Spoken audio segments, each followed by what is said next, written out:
Hey, what's going on? Welcome to the Pride Pretzels and Prison podcast. I'm your host at Dan from 94.1 WIP on Instagram.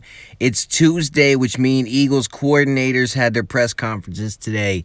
And as usual, one was more painful to watch than the others.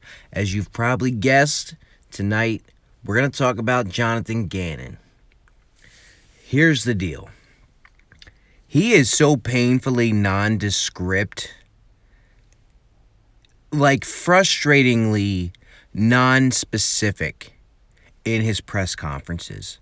I mean, I don't know that he divulges a single concrete detail in the entire, I think it's almost 15 minutes. His press conferences, They feel like lectures in an intro to defense class where he's there to cover like the very basics and very general terms, and then next semester you can pick a more specific focus. It's maddening. I mean, I don't. He very rarely mentions a specific player by name or a team. I mean, at one point, I know it was very early on in the press conference. They hadn't had a chance to ask him very specific questions yet. Not that he ever got into detail later in the press conference. But again, I know this was very early on when he said this. But at one point he said the players just executed the calls.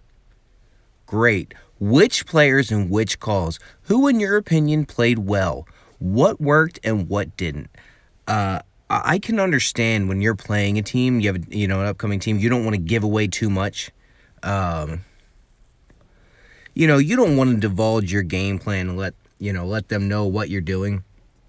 But this game is over.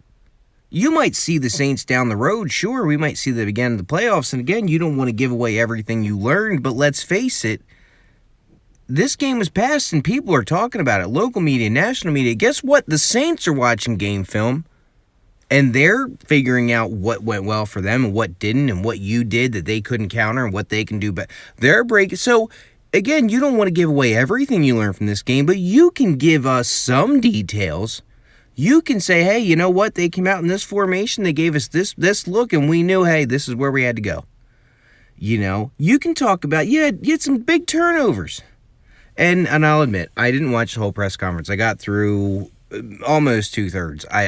I couldn't because it was maddening. So maybe at the very end he did get in, but some specifics. But you had some big turnovers. Like, talk about something. Give us something, Jonathan. Something concrete to go off of.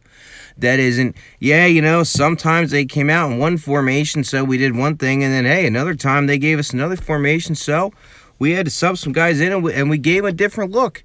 I mean, give us something more than that. He sounds like the coach in a video game who, by definition, cannot be team-specific. That has to speak in very general terms and generalities because he could be coaching any team depending on what team you pick or put on or what have you. I mean, I listened to Nick Sirianni, and I was very hard on him in the beginning of the year, and I will continue to be hard on him when they're not doing well, let's face it.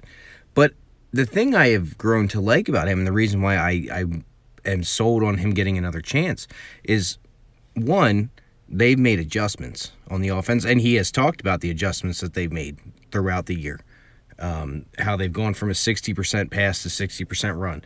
He's been open about that and walked us through his frame of mind as they've transitioned into a running offense.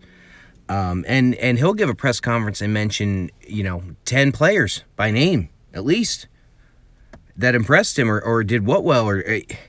Jonathan Gannon can give an entire press conference and not mention anybody. So one of these guys, I think, has more than earned a shot to come back next year. And the other one, don't let the door hit you on the way out.